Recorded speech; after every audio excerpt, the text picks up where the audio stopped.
Welcome back to take साथी। आप सभी की रिक्वेस्ट पे मैं ये वीडियो लेके आई हूँ जिसमें हम डिस्कस करेंगे कि अगर आपके पास है पेंशन इनकम, फैमिली पेंशन या इंटरेस्ट इनकम या किसी भी तरह का रेंटल इनकम है तो आप आईटीआर कैसे फाइल करेंगे, कौन सा आईटीआर फाइल करेंगे फाइनेंशियल ईयर 1920 के लिए। जैसे कि हम सब जानते हैं गवर्नमेंट ने इनकम टैक्स रिटर्न्स को नोटिफाई कर दिया है फाइनेंशियल ईयर 1920 के लिए। तो आइए देखते हैं पेंशन इनकम, फैमिली पेंशन और रेंटल इनकम के लिए कौन सा आईटीआर आपको फाइल करना है, कौन कौन सी इन्फॉर्मेशन आपको कलेक्ट करनी है अपने आईटीआर को फाइल करने के लिए। लेकिन यहाँ पे मैं आपको बताना चाहूँगी कि अगर आपके पास है पेंशन इनकम और उस पर आप कैलकुलेट करना चाहते हैं इनकम टैक्स कैसे कैलकुलेट करेंगे, तो मैंने इनकम टैक्स डोज के 23rd वीडियो के अंदर इसे डिटेल में डिस्कस किया है, जिसमें हमने देखा है कि सैलरी इनकम के अंदर जो है पेंशन इनकम भी आपकी इंक्लूडेड है और यहाँ पे जो है पेंशन इनकम आपकी कितने तरह की होती है, जैसे कि commuted pension, family pension, uncommuted pension, और अगर आपको पेंशन रिसीव हो रही है यूएनओ से कौन सी पेंशन आपकी टैक्सेबल है और कौन से हेड के अंदर टैक्सेबल है, कम्यूटेड, अनकम्यूटेड। तो ये सारी बातें उस वीडियो के अंदर डिटेल में हमने डिस्कस की है। अगर आपने उस वीडियो को नहीं देखा है और पेंशन इनकम आपको रिसीव हो रही है तो आप उस वीडियो को ज़रूर देख लीजिए ताकि आपको पूरी नॉलेज यहाँ पे मिल सके। अब हम चलते हैं हमारे आज के वीडियो के टॉपिक पे, जो कि है आईटीआर कैसे फाइल करना है, यानी कि income tax return for the financial year 1920। लेकिन वीडियो को स्टार्ट करने से पहले एक छोटी सी रिक्वेस्ट है कि अगर अभी तक आपने मेरे चैनल को सब्सक्राइब नहीं किया है तो उसे सब्सक्राइब कर लीजिए, बेल आइकन को प्रेस कर दीजिए और इस वीडियो को मैक्सिमम लोगों के साथ शेयर कीजिए और ज़्यादा से ज़्यादा लाइक कीजिए ताकि मुझे भी मोटिवेशन मिले और आप सभी के लिए मैं ऐसे ही लेटेस्ट वीडियो अपडेट लाते रहूं। तो चलिए स्टार्ट करते हैं हमारे आज के इस वीडियो को। और वीडियो को स्टार्ट करने से पहले एक छोटी सी रिक्वेस्ट और है कि अगर अभी तक आपने मेरी YouTube चैनल की मेंबरशिप को ज्वाइन नहीं किया है तो उसे ज्वाइन कर लीजिए, क्योंकि वहाँ पे मैं आपकी स्पेसिफिक क्वेरीज़ का आंसर भी देती हूँ। और टेलीग्राम चैनल को भी ज्वाइन कर सकते हैं ऐसे वीडियोस की पीपीटी और पीडीएफ्स पाने के लिए। तो चलिए स्टार्ट करते हैं और चलते हैं आईटीआर पे, कौन सा आईटीआर आपको फाइल करना है और कैसे फाइल करना है। पेंशन इनकम, इंटरेस्ट इनकम और है आपके पास रेंटल इनकम जो कि एक हाउस प्रॉपर्टी से है, तो आप यहाँ पे आईटीआर 1 को जो है फाइल कर सकते हैं। लेकिन अगर उसके साथ आपका कैपिटल गेन इनकम है तो आप यहाँ पे जो है आईटीआर 2 फाइल करेंगे। लेकिन आज के इस वीडियो में हम डिस्कस करेंगे सिर्फ पेंशन इनकम पे, आपके इंटरेस्ट इनकम पे और रेंटल इनकम होने पे आपको कौन सा आईटीआर फाइल करना है। तो यहाँ पे आपको फाइल करना है आईटीआर 1। आईटीआर 1 के पार्ट ए जो कि डील करता है हमारे जनरल इन्फॉर्मेशन से।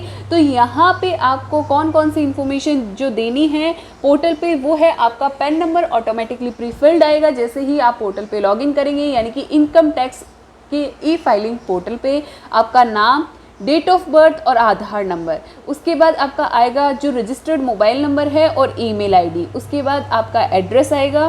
फिर आपको टिक करना होगा कि आप कौन से सेक्शन के अंदर अपना रिटर्न जो है फाइल कर रहे हैं।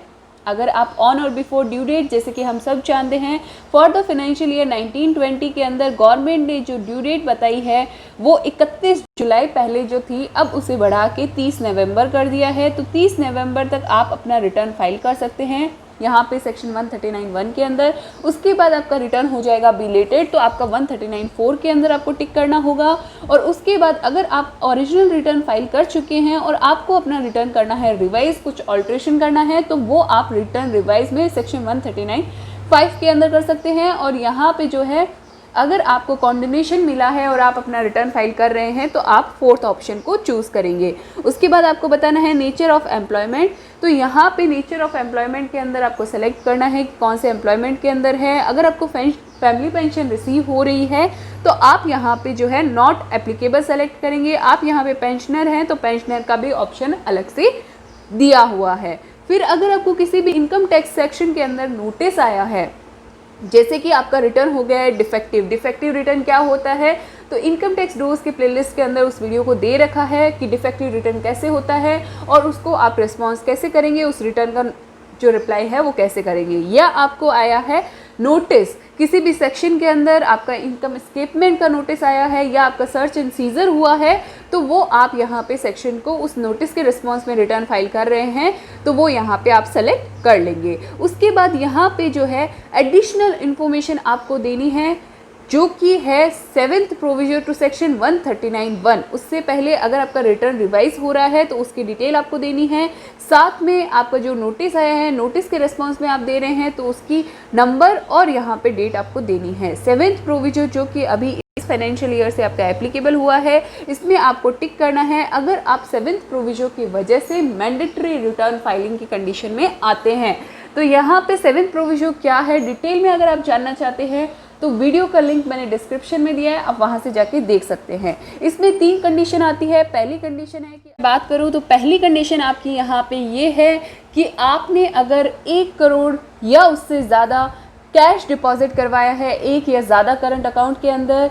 यहाँ पे आपको येस और नो में सेलेक्ट करना है। अगर आप येस सेलेक्ट करने हैं तो इन तीनों ही कंडीशन में आपको अमाउंट देनी है। उसके बाद आपने अगर फॉरेन ट्रैवल पे एक्सपेंस किया है, चाहे वो खुद के लिए हो या किसी और पर्सन के लिए हो, तो उसकी डिटेल देनी है। और उसके बाद अगर आपने इलेक्ट्रिसिटी कंजम्पशन का एक्सपेंडिचर किया है 1 लाख या उससे ज़्यादा during the previous financial year यानी कि फाइनेंशियल ईयर 1920 के अंदर, तो उसकी भी डिटेल आपको यहाँ पे येस सेलेक्ट करके अमाउंट में देनी है। उसके बाद हम यहाँ पे बात करते हैं पेंशनर के लिए कि वो पेंशन इनकम होने पे कि कैसे यहाँ पे रिटर्न के अंदर डालेंगे। तो यहाँ पे ग्रॉस सैलरी के लिए आपको यहाँ पे लेना है फॉर्म 16। फॉर्म 16 कहाँ से मिलेगा? आपको यहाँ पे मिल जाएगा बैंक से, जहाँ से आपको पेंशन इनकम आती है, या आप पेंशन इनकम कलेक्ट करने के लिए अकाउंट स्टेटमेंट ले सकते हैं, बैंक का अकाउंट स्टेटमेंट ले सकते हैं, बैंक से डिटेल ले सकते हैं, या कुछ एक बैंक्स के अंदर अभी ऑनलाइन फैसिलिटी भी दी गई है जहां से आप ऑनलाइन चेक कर सकते हैं कि आपको पूरे फाइनेंशियल ईयर के अंदर कितनी पेंशन जो है रिसीव हुई है। अगर आपके पेंशन पे टीडीएस डिडक्ट हुआ है तो आपका यहाँ पे जो है 26 AS, जो कि अब चेंज हो चुका है एनुअल इंफॉर्मेशन स्टेटमेंट, उससे आप जो है ये इंफॉर्मेशन ले सकते हैं जो ड्यूरिंग द ईयर आपको पेंशन रिसीव हुई है। तो ये पेंशन की डिटेल आपको जो है इन सारे सोर्सेज से मिल जाएगी। और ये पेंशन की डिटेल आपको डालनी है सेक्शन 1 के अंदर, जो कि है सैलरी एज पर सेक्शन 17(1), क्योंकि 2 जो बाकी बचे हुए सेक्शन हैं जैसे वैल्यू ऑफ परक्विजिट और प्रॉफिट इन लिeu ऑफ सैलरी, वो पेंशनर के लिए आपके एप्लीकेबल नहीं है। तो पेंशन इनकम आपको डायरेक्टली यहाँ डालना है। अलाउंसेस और एग्जम्पशन आपकी यहाँ पे कोई भी तरह की नहीं होगी सेक्शन 10 की, क्योंकि यहाँ पे सिर्फ और सिर्फ वो सैलरीड पर्सन के लिए होती है। तो इस तरह से आपके पॉइंट नंबर 3 के अंदर नेट सैलरी आ जाएगी। अब डिडक्शन की अगर मैं बात करूँ सेक्शन 16 की, तो यहाँ आपको स्टैंडर्ड डिडक्शन मिलेगी जो कि है 50,000 की स्टैंडर्ड डिडक्शन आप आपकी पेंशन इनकम से ले सकते हैं। तो ये स्टैंडर्ड डिडक्शन आपको यहाँ पे डाल देनी है। उसके बाद यहाँ पे जो है आपका आ जाएगा income chargeable under the head salary. Income chargeable under the head salary आने के बाद आपका B2 कॉलम जो है वो है बात करता है हाउस प्रॉपर्टी इनकम से। तो आपको पहले हाउस प्रॉपर्टी इनकम के लिए सेलेक्ट करना है कि आपकी प्रॉपर्टी जो है वो सेल्फ ऑक्यूपाइड है, लेट आउट है या deem to be let out है।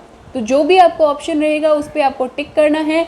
टिक करने के बाद जो आपका, अगर आपकी प्रॉपर्टी लेट आउट है तो ग्रॉस रेंट जितना आपको रिसीव हुआ है, टैक्स जो आपने पेमेंट किया है, एनुअल पेमेंट, ये सारी डिटेल आपको डालनी है। अगर आपका इंटरेस्ट जो है पेबल है, बोरो कर रखा है आपने कैपिटल, और आपकी जो प्रॉपर्टी है वो सेल्फ ऑक्यूपाइड है, तो आप यहाँ पे जो है 2 लाख तक का जो इंटरेस्ट ऑन बोरोड कैपिटल है उसकी छूट यहाँ पे ले सकते हैं। 2 लाख की इनकम तक की आप यहाँ पे छूट, यहाँ पे 2 लाख तक के इंटरेस्ट की छूट यहाँ पे ले सकते हैं। उसके बाद आपका जो है इनकम फ्रॉम हाउस प्रॉपर्टी आ जाएगा। लेकिन यहाँ पे ध्यान रखने की बात है कि अगर आपका प्रीवियस ईयर के अंदर कोई भी लॉस है हाउस प्रॉपर्टी से, उसको आप सेट ऑफ करना चाहते हैं तो वो आप सेट ऑफ कर सकते हैं।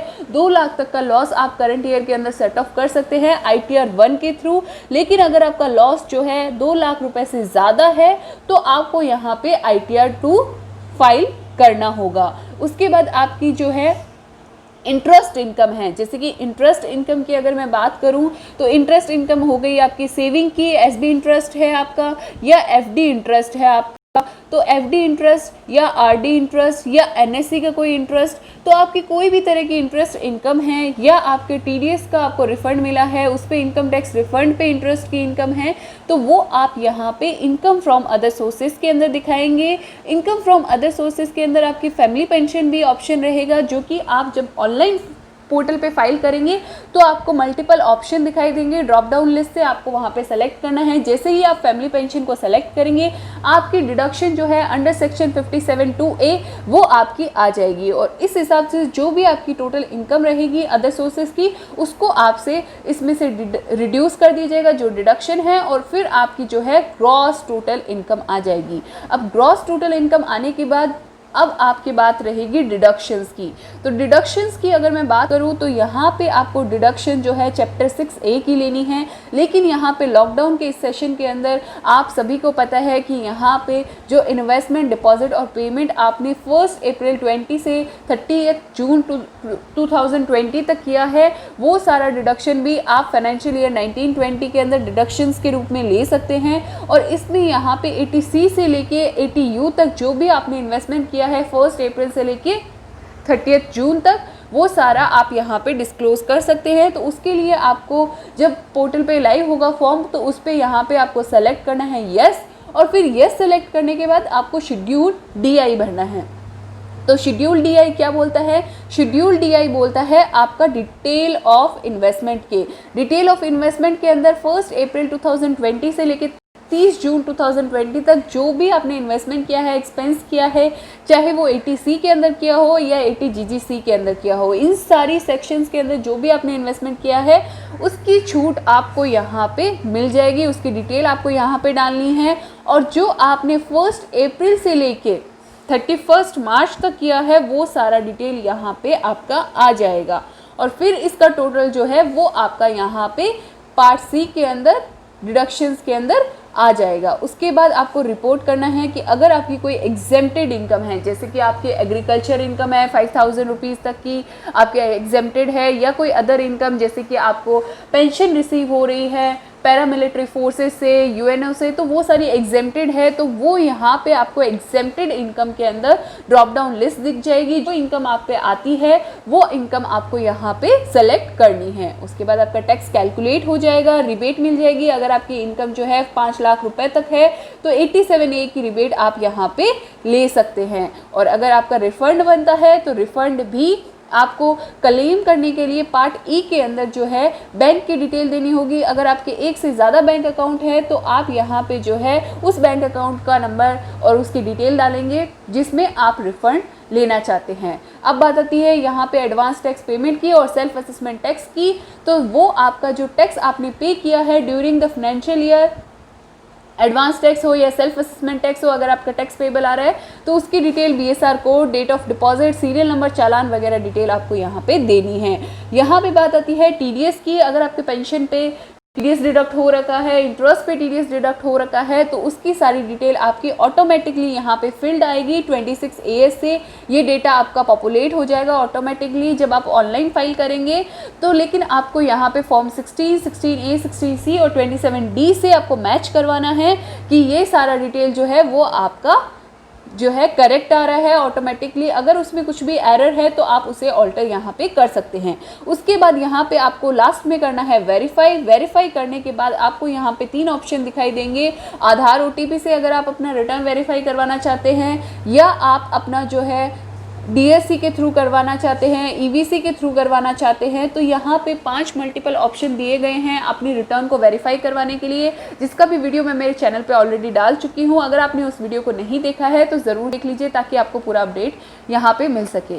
साथ में अगर आप जानना चाहते हैं सीनियर सिटीजन के लिए कंपटीशन कैसे बनेगी इस रिटर्न को फाइल करने के लिए, तो आप वीडियो के कमेंट बॉक्स के अंदर कमेंट करके ज़रूर बताइए और मैक्स शेयर कीजिए ताकि उनको भी अवेयरनेस मिल सके। और अगर आपको इनकम टैक्स से जुड़ी कोई भी क्वेरी या कमेंट है तो वीडियो के कमेंट बॉक्स के अंदर कमेंट करके बता सकते हैं।